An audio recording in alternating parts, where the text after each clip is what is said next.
Our guest this evening has been writing stories as a journalist since 1966. It's more than a lifetime for some of us. But following harassment by South Africa's security forces, his love story with his beloved African National Congress really began. This is the MoneyMakers. I'm Bruce Whitfield. Tonight, we're talking about the motive behind a new book. It's called The People's War, Reflections of an ANC Cadre. I'm joined by the author of the book, the ANC MP, former Defence Minister Charles Nqakula. When was this picture taken? I mean, it's you and Nosiviwe, I take it? Yes, it is the two of us. Well, it was taken in 1982.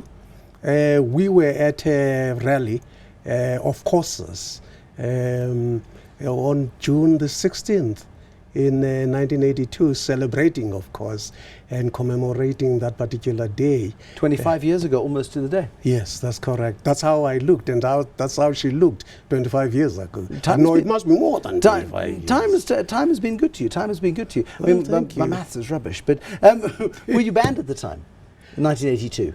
I was not banned at the time, but, I kept on, colliding into the police and what have you. The funny thing is, the banning order had been withdrawn, and I was a prohibited immigrant. But they stopped us after this rally, searched our cars, searched us, but they did not ask the question, why are you here? Because this was in East London. Why are you here as a prohibited immigrant in terms of the Aliens Act? Prohibited immigrant in terms of Group Areas Act, not that you were supposed to be a citizen of Ciskei or Transkei or wherever you were supposed to be a resident of at the time.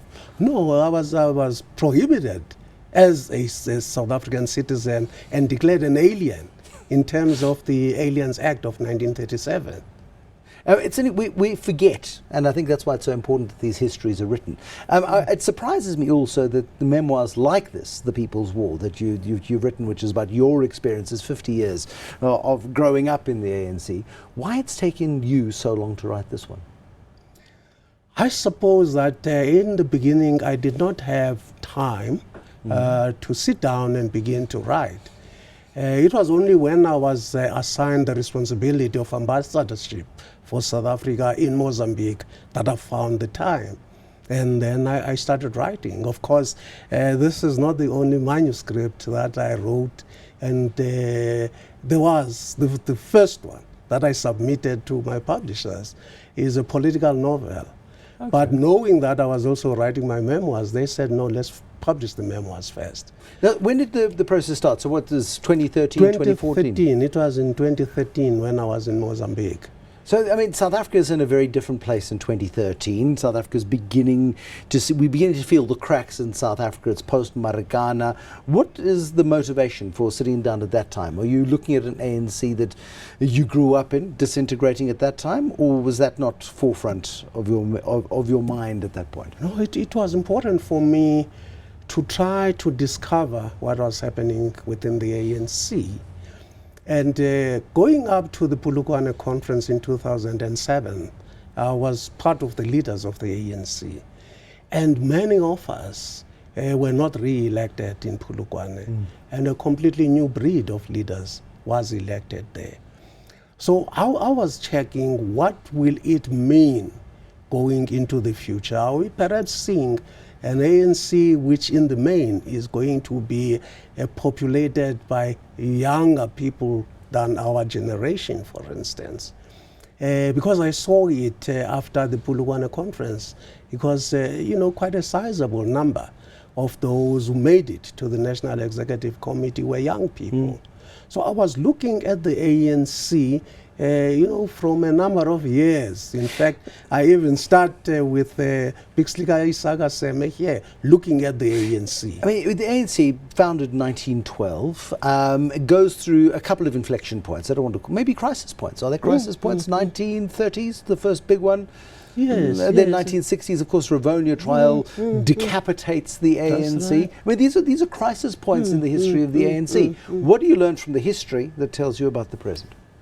Well, I make the argument in the book that despite those crises, the ANC was able, to reconnect, and the ANC was able to continue, therefore, with our struggle, for liberation in South Africa. because there were very good leaders at the time available to us. It is true that, you know, part of the cream of leadership that we had was arrested during the Rivonia raids. But there were still other people out there, very good leaders, including Oliver Reginald Tambo. The ANC had anticipated that it was going to be banned in any event in the early 60s and decided, therefore, to send Oliver Tambo out of the country to build an external mission in the case that banning order came, and indeed, it did come. And then the Rivonia trial, which, in a sense, you know, decapitated the ANC. But because Oliver Tambo and other leaders were still around, it was possible for the ANC, you know, to regather its strength and was able to continue to prosecute the struggle for freedom. Well, one gets the sense, speaking to, dare I say, older ANC members, that the ANC has always been an organisation of great foresight, of great intelligence throughout its history. There was a common cause. It was to bring down white domination, to bring forward a democratic alternative for South Africa, which eventually was born in 1994. There was a common purpose throughout that history up until 1994, which was the dismantling of apartheid. I mean, is that what was really held the organisation together, despite the various crisis points that it did? That's precisely that. And the ANC has always relied on the various people in its ranks with, at times, you know, even different, you know, experiences, but people who possess a lot of wisdom. And the ANC was always able to expend that wisdom for the collective good. And as a consequence of that, even in the face of some of the difficulties the ANC was facing, it was possible to find answers, you know, to those difficulties, and the ANC was able, therefore, to move forward. But we've seen splits in the past. The PAC was as a result of a split within the ANC. Splits aren't necessarily new to the history of the organisation, are they? No, they are not new at all. They are not new at all. And some of the people, you know, who split from the ANC were also very brilliant people. I mean, if you look at Robert Sobukwe, who was therefore the leader of the PAC, was a very, very brilliant person, very courageous too. And he left with some people who also were very brilliant. But the majority of ANC leaders who deserve to be called leaders remained with the ANC. I want to talk about the present in a moment, because your comments are laced with suggestion, and I'm intrigued to find out what you make of the current crop. People who are commenting on the book in this early stage, because it's brand new, it's still warm as I stick my hand between the pages, talk about the fact that it's preserving the legacy of some people who lived and some people who died. It's the story of the little guy within the ANC, in as much it is as a story of great leaders within the ANC as well. This wasn't a victory for O.R. Tambo. It wasn't a victory for the sacrifice of just Nelson Mandela. It was a truly cohesive movement at various points in history. Well, I see it like that because, to me, I think that every person who played a role in the struggle to bring about freedom in South Africa was a building block, you know, in terms of what we wanted to do. And each one of them, therefore, had a particular place in this huge construction that the ANC was involved in putting together. Some of these people went to exile and were trained in various disciplines, but others didn't. They confronted the enemy on home soil. And it is those people, I believe, need to be recognized. That is why I have done this. But others left a legacy. Well, many of them have died, some of the people that I refer to in the book. But they left a legacy, and their voices ought to be still listened to, because there are very important things they said during their lifetime. And to me, those ought to dictate how we move forward in terms of the African National Congress. What has the ANC, to your mind, forgotten from the lessons of its past? The current ANC? Well, the first thing is the ability to unite the ANC.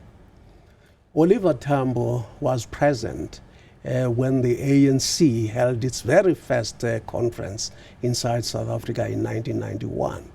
in Durban.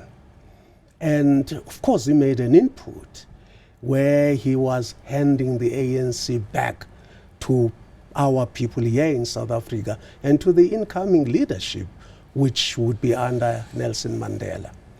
And he said, for the past 30 years, we have been able to keep this African National Congress intact. We are handing it back to you, bigger and better. And then he made this call that you must look well after our organization. Now, unfortunately, we have perhaps forgotten what needs to be done in order to keep the ANC united and, in the words of O.R. Tambo, intact. That is one of the difficulties that we have. Charles Nqakula is my guest this evening, the former MP. He is the MP, I beg your pardon, and former Defence Minister. He is the author of a book called The People's War, and it is a monumental work. It is a work of 5 years of digging and delving and memories. And of course, Charles Nqakula is my guest this evening and joins us back in a moment as we talk about the future of the ANC based on its past.